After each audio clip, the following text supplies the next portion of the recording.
Hallelujah, सबको जय मसीह की। आज का हमारा विषय है हमारे जीवन का उद्देश्य क्या है।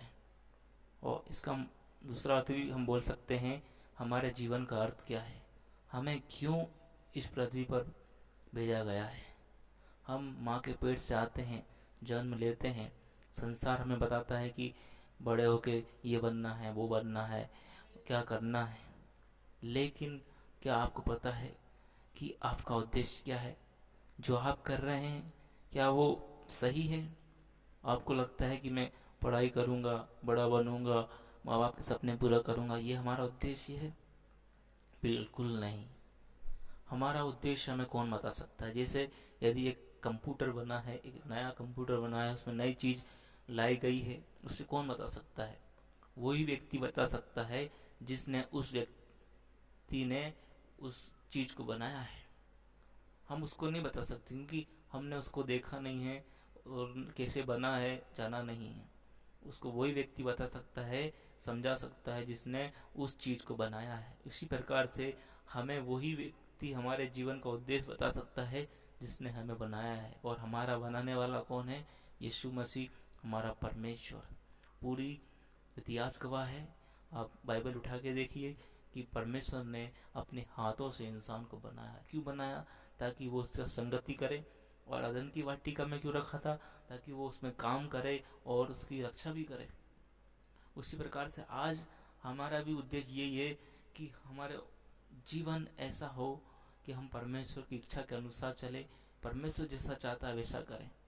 लेकिन आजकल हम क्या देखते हैं कि परमेश्वर की इच्छा के अनुसार कम अपनी इच्छा पूरी जरूर करते हैं। मसीह लोग की बात कर रहा हूँ मैं।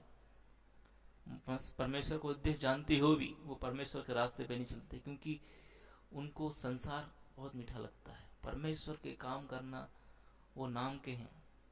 आज तक ऐसे कोई लोगों को देखा नहीं गया है जो परमेश्वर के लिए उठे। पुराने समय में लोग ने अपनी जान दी, प्राण दी, अपने जीवन का उद्देश्य समझा, उन्होंने अपने जीवन को परमेश्वर को दिया। और उसी वजह से आज हम ये बाइबल पढ़ पाते हैं। किसी की देन है जिसने हमें बाइबल को दिया है। तो मैं आपको बताना चाहूँगा, जिसने हमें रचा है वही हमारे जीवन के उद्देश्य को बता सकता है। जैसे वचन में लिखा है, यूहन्ना 1:1, आदमी वचन था, वचन परमेश्वर था। अगर उसकी 3 आयत को पढ़ें, उसमें लिखा है सब कुछ उसी के द्वारा उत्पन्न हुआ। ऐसी कोई सी भी चीज़ नहीं है जो उसके द्वारा उत्पन्न नहीं हुई हो। जब सब कुछ चीज़ उसके द्वारा उत्पन्न हुई है तो वो डिसाइड करेगा कि इस व्यक्ति को क्या देना है, क्या उद्देश्य है इस व्यक्ति का आने का। हम जब मसीह को जानते हैं तो हमारा उद्देश्य ये है, उसका उद्देश्य परमेश्वर हमें बताता है। मत्ती 28:18 से 19-20 पढ़ेंगे, वहाँ पर लिखा है, जाओ जाति जाति के लोगों को चेला बनाओ। जैसे मैंने लोगों को सिखाया, बताया, तुमको सिखाया, वैसा ही दूसरों को बताओ और वैसा चलना सिखाओ। क्या आज मसीह लोग ऐसा कर रहे हैं? वे सिर्फ आते हैं, स्कूल में अटेंड करते हैं और चले जाते हैं घर और पुरानी लाइफ जीते हैं। अंदर तो ऐसे आते हैं जैसे कि बहुत पवित्र है, लेकिन बाहर का जीवन ऐसा जी रहे हैं पूरा संसारिक। सिर्फ हम धार्मिक और परमेश्वर को दिखाने वाले मसीह बन गए। परमेश्वर चाहता है कि हम बाहर निकले और जैसा हमारा जीवन बदला है वैसे हम औरों के जीवन को बदलें। हम घर घर जाएं और परमेश्वर के वचन को फैलाएं। क्रिसमस, संडे और ये गुड फ्राइडे मनाने से परमेश्वर खुश नहीं होता। परमेश्वर खुश होता है हम किसी व्यक्ति की आत्मा को बचाएं।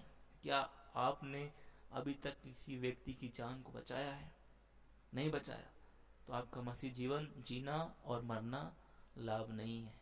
इससे अच्छा है कि आप मसीह को छोड़ो और संसार में जाओ, पूरा मजा करो और उसके बाद नर्क में जाओ।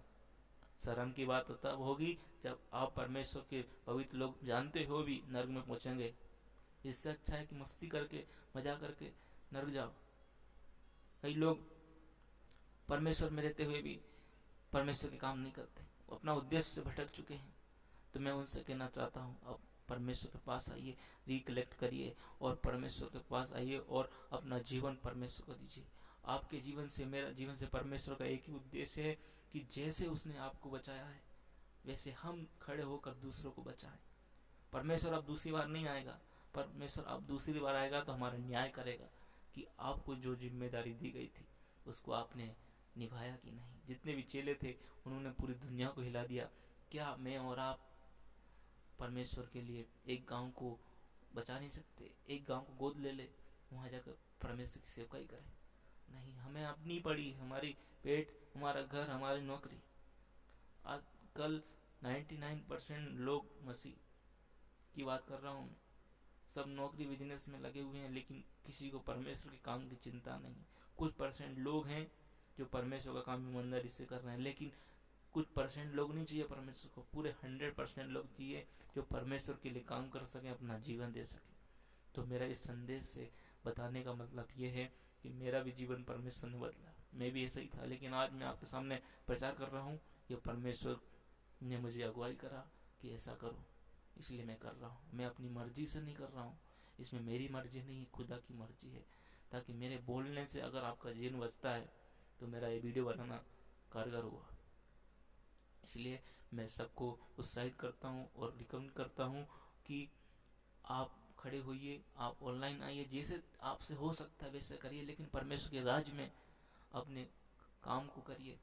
क्योंकि बिना परिश्रम, बिना फल उठाए आप परमेश्वर के राज में प्रवेश नहीं कर सकते। मैं प्रार्थना करता हूँ कि जो लोग मसीह को नहीं जानते वो भी मसीह को जाने, और इस वीडियो को अगर वो लोग देखते हैं जो परमेश्वर को नहीं जानते, यीशु मसीह को ग्रहण नहीं मानते, ग्रहण करिए।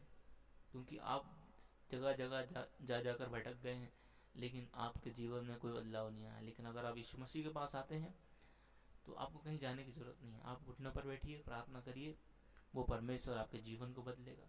अगर आपको प्रार्थना करना नहीं आता है, जो नॉन बिलीवर्स हैं, आप मेरे नंबर पर फ़ोन करिए। मेरा नंबर डिस्क्रिप्शन में डाल दिया जाएगा, और मुझको संपर्क करें, मैं आपके लिए दुआ करूँगा। जय मसीह की।